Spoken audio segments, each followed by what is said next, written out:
Banyak artikel yang beredar mengatakan bahwa nenek moyang bangsa Indonesia keturunan dari Cina.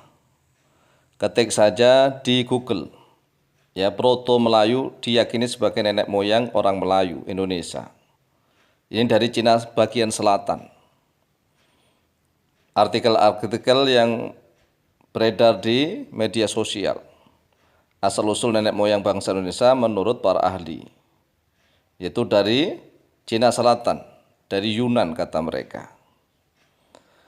Teori Yunan menyatakan bahwa asal-usul nenek moyang bangsa Indonesia berasal dari Yunan. Nah, ini perlu kita buktikan bahwa nenek moyang bangsa Indonesia itu bukan dari Cina, tetapi langsung dari keturunan Nabiullah Nuh alaihi salatu wassalam. Perhatikan peta. Peta Cina Yunan itu berada di antara perbatasan Vietnam, Myanmar. Yunan termasuk wilayah Cina. Itu kan di tengah-tengah. Yunan itu masih belum dekat dengan laut, ya, Yunan. Kemudian di selatannya ada Vietnam, Laos, dan Myanmar. Dan kalau seandainya dikatakan bahwa orang Indonesia itu berasal dari Yunan, mengapa nggak dikatakan berasal dari Vietnam, Laos, dan Myanmar saja yang dekat dengan laut begitu? Sedangkan Yunan masih berada di dalam. Jadi sekali lagi bahwa bangsa Indonesia itu sudah ada sejak zaman Nabiullah Nuh alaihi salam, karena manusia pertama, generasi pertama yaitu keturunan Nabi Adam alaihi salam yang tingginya kurang lebih antara 27 meter hingga 37 meter. Manusia generasi pertama yaitu generasi keturunan Nabiullah Adam selama ribuan tahun telah punah karena banjir bandang. Di dalam video kami sebelumnya sudah kita jelaskan bahwa manusia generasi pertama yaitu keturunan dari Nabiullah Adam alaihissalam yang postur tubuhnya tingginya antara 27 hingga 37 meter. Meter ini ya. Coba bayangkan manusia tingginya 20 meter aja tinggi, 15 meter saja tinggi. Pohon kelapa itu sampai ujung itu berapa itu? Ini masih tinggi lagi. Itu adalah manusia generasi pertama dari keturunan Nabi Adam. Tetapi setelah banjir bandang yang menggenangi seluruh bumi tatkala zaman Nabiullah Nuh, ya, disebut tufan. Banjir bandang itu menenggelamkan seluruh permukaan bumi. Maka manusia generasi kedua adalah keturunan dari Nabiullah Nuh alaihissalam. Nah, nanti kita akan cantumkan dasar-dasarnya. Jadi sekali lagi, bangsa Indonesia itu sudah ada tatkala zaman Nabi Nuh. Jadi bukan keturunan Cina, bukan dari Yunan, bukan. Tetapi memang Indonesia zaman dulu itu terkenal dengan sebutan Hindi. Coba kita lihat itu peta dunia. Jadi kalau kita menyebut Hindi, itu bukan seperti India sekarang, bukan. Tetapi ya termasuk Indonesia, itu Hindi. Makanya orang-orang Belanda, Eropa yang tatkala ke Indonesia pertama kali yang menyebut wilayah Asia Tenggara itu rata-rata dengan Hindia Belanda, Hindi. Terutama Indonesia disebut Indi.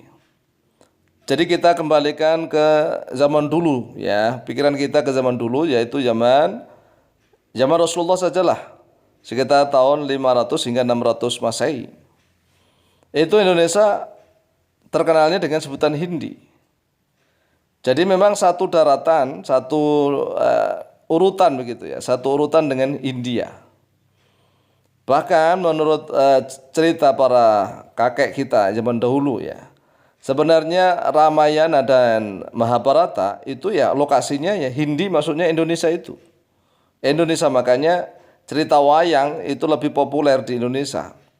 Artinya ada dalang satu orang yang bisa mengisahkan banyak kisah wayang itu ya. Dan wayang itu adalah tokoh-tokoh yang bukan fiktif, nyata. Nah, nanti kita akan jelaskan insya Allah dalam episode berikutnya.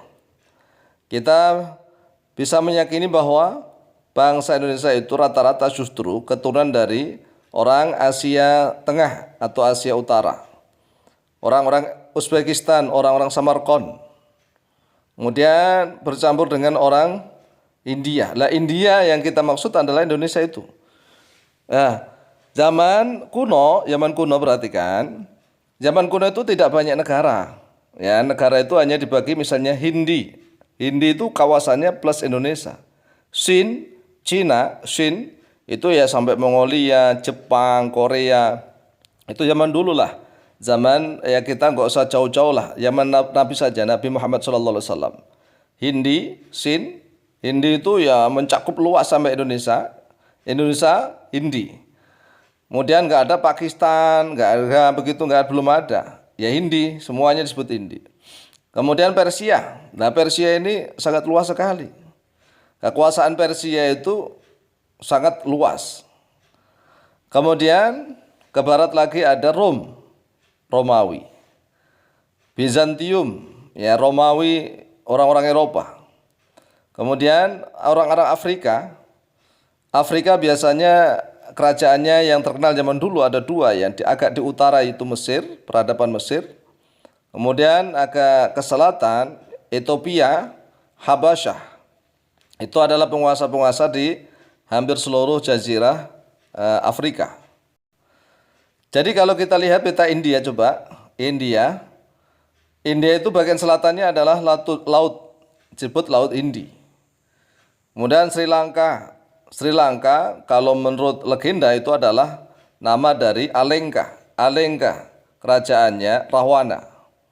Kemudian kalau ditarik lurus ke timur yaitu Indonesia, makanya Indonesia itu namanya Hindi.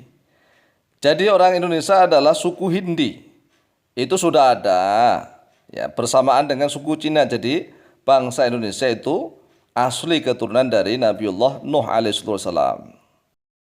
Sebagai orang Islam, sudah selayaknya kita berpedoman kepada sejarah tarikh Islam. Di dalam tafsir Ibnu Jarir At-Tabari diriwayatkan dari Qatadah tatkala menafsiri surat As-Saffat ayat yang ke-77. Rawa Ibnu Jaririn an Qatadah fi qouli ta'ala a'udzu billahi minasyaitonir rajim wa ja'alna dzurriyyatahumul baqin. Dan telah menjadikan oleh kami kata Allah dzurriyyatahu pada dzurriyyahnya Nuh, anak keturunannya saja, mereka al-baqina pada yang kekal, artinya yang tersisa. Jadi yang tersisa setelah banjir bandang itu hanyalah keturunan dari Nabiullah Nuh alaihissalam. Qala berkata oleh beliau Qatadah, fannasu kulluhum min dzurriyyatin Nuhin. Maka bermula manusia seluruhnya itu dari anak keturunan Nabi Nuh. Wa an Ibnu Abbas radhiyallahu anhu yaqul lam yabqa illa dzurriyyatan Nuhin. Tidak tersisa oleh manusia kecuali anak cucu Nuh. Jadi sekali lagi, sebelum banjir bandang, maka itu disebut generasi pertama, manusia generasi pertama yang postur tubuhnya sangat tinggi-tinggi. Kemudian setelah banjir bandang, semua anak manusia ini adalah keturunan dari turunan Nabi Nuh, dzurriyyatun Nuh. Wa qala Qatadah dzukira lana annahu lam yatimma fis safinati illa Nuhun wa imra'atuhu wa thalathatu banihi wa nisa'uhum fajamum thamaniyatun. Jadi tidak tersisa pokoknya di muka bumi ini setelah banjir bandang itu kecuali Nuh dan anaknya yang 3 serta istri-istri mereka, jumlah mereka 8 orang.